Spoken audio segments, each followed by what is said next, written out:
Están escuchando The Land of Joy. Es una zarzuela con mucha amiga. El país de la felicidad se estrenaba ayer en el Teatro Campo Amor y de ello vamos a hablar con nuestra invitada de hoy. Es Miriam Perandones, musicóloga de la Universidad de Oviedo. Miriam, buenos días. Muy buenos días. Digo que esta es una zarzuela con mucha amiga. Vamos a desgranarla poco a poco, pero lo primero, ¿estuvo usted en el teatro ayer? Sí, estuve el sábado y nada, y estoy contentísima porque estaba llenísimo el teatro. Estamos muy satisfechos de la respuesta del público. Pensaba que era ayer, pero es el sábado. He leído alguna crítica que decía carcajada y buen humor.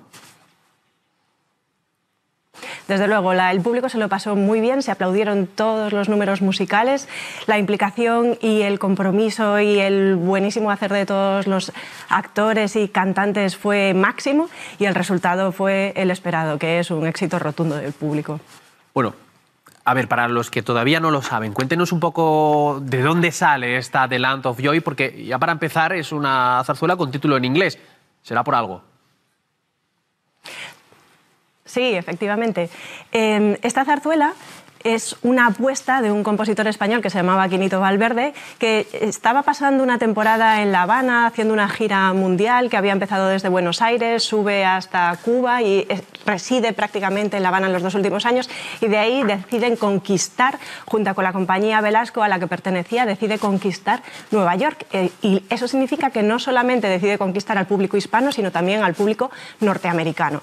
En consecuencia, hacen una producción muy lujosa, con muchísima riqueza de vestuario, con muchísima riqueza de decoración y además en un formato bilingüe para que fuera comprendido por todo el público americano. Y esa es la consecuencia, por eso es la única zarzuela bilingüe que conocemos hasta ahora y que se estrenó en Nueva York el 31 de octubre de 1917 con un enorme éxito de público y de crítica. Sí, tuvo un enorme éxito, una pequeña gira, si no me equivoco, por Estados Unidos y desapareció. Sí, efectivamente, tuvo incluso hijos porque tuvo tantísimo éxito que surgieron pequeños espectáculos que también estaban en teatros y en cafés anexos a Broadway, y además de eso después giró por Estados Unidos, efectivamente, y desapareció después. Sí, eso es verdad. Hasta que la encontró usted. ¿Cómo la encontró? Sí, pues yo en realidad estaba estudiando a Enrique Granados, que es mi tema de tesis y ha sido mi tema de investigación durante muchísimos años, y trabajando sobre su epistolario veía que había muchos españoles pues en Estados Unidos cuando él va a Nueva York a estrenar su ópera Goyescas allí. Y me pregunto, ¿qué hacen todos estos españoles allí? ¿Están de paso? ¿Viven allí? ¿Residen? ¿Qué aceptación tienen por la sociedad norteamericana? ¿Están implicados en ella? Y empecé, por lo tanto, a investigar todas estas cuestiones, y con sorpresas increíbles, con cantantes líricos perfectamente reconocidos y asentados, por ejemplo, en el Metropolitan de Nueva York, y encontré también al año siguiente esta zarzuela de Land of Joy, que curiosamente no era conocido en el ámbito musicológico, pero sí se conocía en el ámbito histórico. Historiadores de la emigración española en Estados Unidos ya conocían The Land of Joy pues, por la recepción crítica de prensa, porque fue un hito importantísimo en la recepción del hispanismo y de lo español en Estados Unidos, a partir de 1917, que es cuando se estrena esta zarzuela. Claro, usted encuentra que existe una zarzuela, hablan de ella, se pregunta por qué hay tantos españoles en Nueva York, la gira que hizo, etc. Habla de una zarzuela, pero no sabe cómo suena, y ahí hay otra investigación. Efectivamente, yo en principio solamente había encontrado las críticas, estudié las críticas y demás, y mi objetivo principal era encontrar la partitura. Y en este proceso de digitalización que están haciendo muchas universidades norteamericanas, y en concreto la Universidad de Illinois, que es la que está digitalizando gran parte de sus fondos y además los está poniendo en abierto para cualquiera que tenga acceso a Internet, pues de repente un día simplemente estaba ahí colgada la partitura. Fue prácticamente un milagro, porque era un misterio cómo sonaba. Y Quinito Valverde, que es un compositor de músicas populares que, como digo, tuvo fama mundial, triunfó en París durante muchos años, triunfó en Bruselas, su música se oía por toda Europa y luego por Latinoamérica, llegó a triunfar en Nueva York. ¿Cómo es posible que un compositor, o sea, qué cualidades tiene la música que hacen que un compositor español triunfe a tal nivel y además en el estilo popular, ¿no? No es un compositor académico, sino que es la música pop del momento, ¿no? Entonces encontramos efectivamente la partitura y vemos que es una música popular urbana de primerísimo orden, con melodías pegadizas, preciosas, que se pegan al oído, que nos mueven el asiento, son casi todo danzas que nos hacen bailar, una maravilla de la música popular de entonces. Bueno, pero Miriam, permítame preguntarle, es decir, porque claro, usted descubre que hay una zarzuela, no sabe cómo suena, acaba encontrando, gracias a la digitalización, en una universidad de Illinois, que vaya la gente a situarlo en el mapa si pueden, la partitura. Pero claro, usted es musicóloga y a lo mejor tiene la capacidad de ver la partitura y ya saber cómo puede sonar, pero ¿se la habrá llevado a alguien? Oiga, vamos a interpretarla. ¿Cuál fue el siguiente paso, quiero decir? El siguiente paso fue, bueno, yo toco el piano, bueno, lo interpreté en casa, a mí me parecía que tenía muchísimas posibilidades, incluso ahora mismo he encontrado muchísimas más grabaciones de 1917 y 1918, porque tuvo tantísimo éxito que se hicieron grabaciones de discos en ese momento, ¿no? Pero cuando empecé a investigar esto solamente había encontrado un par de números y ya entonces me parecía que eran súper pegadizos, yo estaba cantándolos por casa porque en cuanto los escuchas se pegan, ¿no? El siguiente paso fue pues, tocarlos en el piano, ver que yo creía que efectivamente podía tener mucho interés y que podía funcionar muy bien en escena y entonces hablé con Borja Mariño, que es un pianista, compositor, arreglista gallego que vive en Madrid y que tiene una extensa carrera a pesar de que es bastante joven y le planteé la posibilidad de trabajar sobre la partitura y que él hiciera la orquestación, porque la partitura que nos encontramos solamente es reducción de piano y canto. Y él estuvo de acuerdo y hizo una orquestación maravillosa de algunos de los números. Tampoco los escogimos todos porque publicados hay 31, que son muchísimos.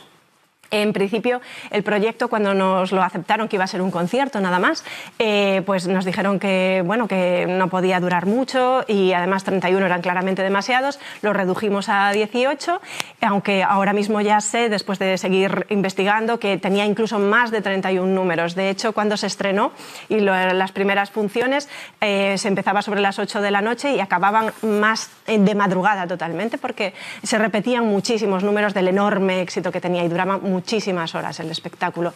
Y bueno, pues el trabajo que ha hecho Borja Mariño ha sido fantástico y trabajamos en mano a mano. En principio ese fue el comienzo de la recuperación de la partitura. Sí, cuando habla de esta reducción de números, ¿esto es a lo que se refieren con los retoques en el libreto o eso es más bien la historia?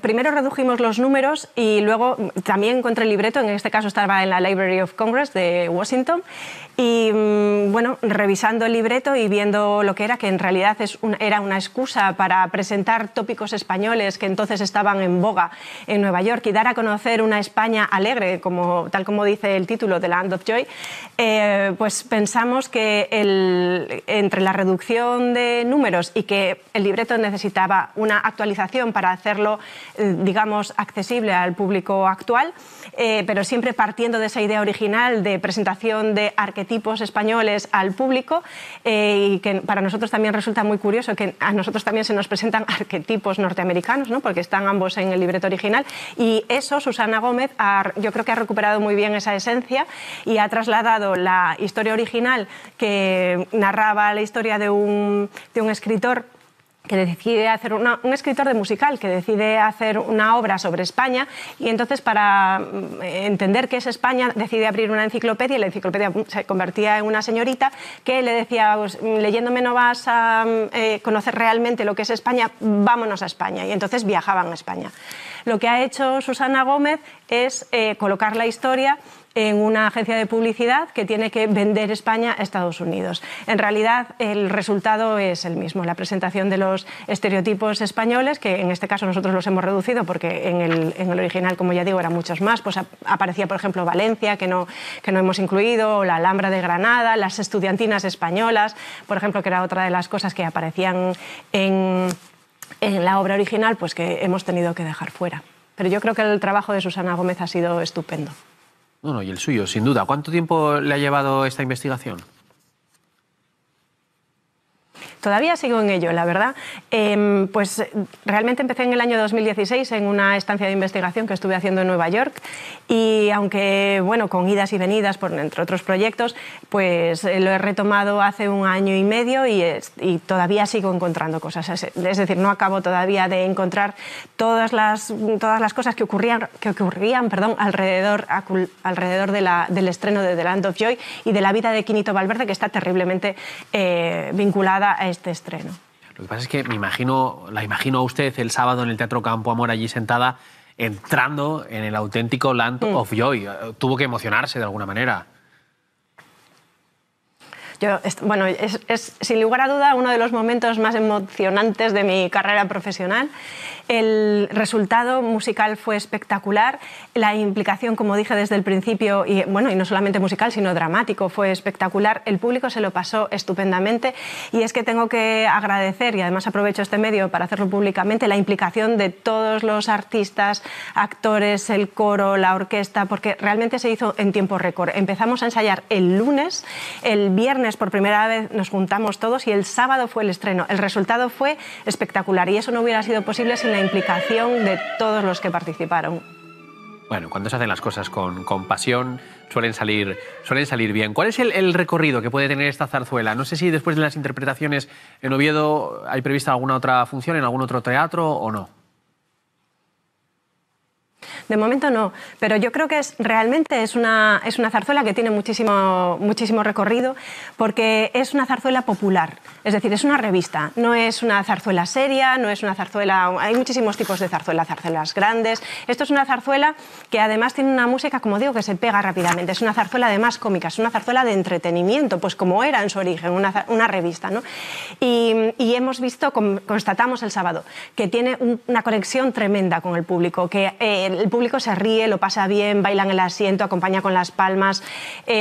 Creemos realmente que es una manera muy buena de acercar la zarzuela a nuevos públicos. De hecho, me alegró muchísimo ver que había mucha gente que habitualmente no está en la zarzuela, no forma parte del abono de la temporada lírica de zarzuela, que estaba abarrotando el Teatro Campo Amor y eso es una cosa que, pues, como investigadora me llena de felicidad, ¿no? Que es uno de los objetivos, tratar de que nuestra sociedad sea capaz de reconocer la zarzuela como algo propio que lleva arrastrando durante décadas pues un San Benito, que ya es hora de sacarse de encima y de ver que la zarzuela no es solamente lo que ocurría en los años 50, 60, sino que la zarzuela viene desde el 18, en realidad siglo XIX, ha habido un proceso de recuperación de partituras importantísimo y este es uno más, una recuperación más, pero que además es un tipo de zarzuela muy cercana al público y que puede hacer disfrutar muchísimo y que permite muchísimos acercamientos y que permite precisamente ese disfrute y esa iniciación a las personas que a lo mejor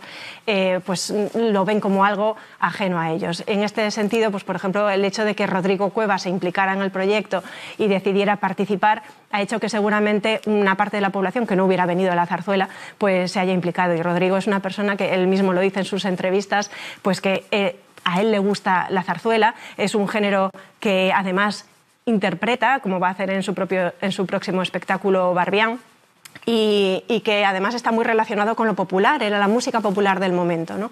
Era la música que estaba en las tablas, se cantaba en las calles y de hecho seguramente muchas de las personas que nos están viendo, pues sus abuelas, sus madres cantan canciones que después que venían de la zarzuela y a lo mejor ni lo saben, es que eran músicas que iban y venían del escenario al público, del público al escenario. Entonces podemos perfectamente recuperar esto y sentirnos muy orgullosos de esta zarzuela que además, por ejemplo en este caso, pues incluye ritmos no solamente españoles como pasodobles, bulerías, fandangos, pasacalles, chotis, sino que también incluye foxtrot, step, pero que era algo normal en la época, porque lo que hacía la zarzuela popular de ese momento era coger los ritmos que estaban de moda e incorporarlos a la zarzuela. Lo que tiene de particular esta en concreto es que el foxtrot, el one step, etcétera, en vez de cantarse en castellano se cantan en inglés, pero lo normal era que se cantaran en español. Pues, no es nada extraño. Miriam, le doy la bienvenida al club de las personas apasionadas por su profesión que vienen de vez en cuando a este TPA Noticias Matinal. Gracias. A contarnos a lo que se dedican y a transmitirnos esa energía y esa positividad y más que nada esas ganas de ir a ver esta zarzuela que la podemos ver en el Teatro Campoamor. Una última pregunta, no me mate, no se me enfade. ¿Algo previsto como directora de Acción Cultural de la Universidad de Oviedo? ¿Algún proyecto en marcha o en mente? Pues como ya saben, acabo de incorporarme al cargo y ha sido todo un tsunami de reuniones, reconociendo los proyectos y todavía estamos tomando tierra, así que enseguida nos pondremos, ya podremos decir cosas, pero todavía estamos en ello. Así que muchísimas gracias por su interés. Bueno, Miriam, pues volveremos a hablar entonces sobre eso. Miriam Perandones, musicóloga de la Universidad de Oviedo, muchas gracias y enhorabuena por esta labor y por este trabajo. Muchísimas gracias a ustedes.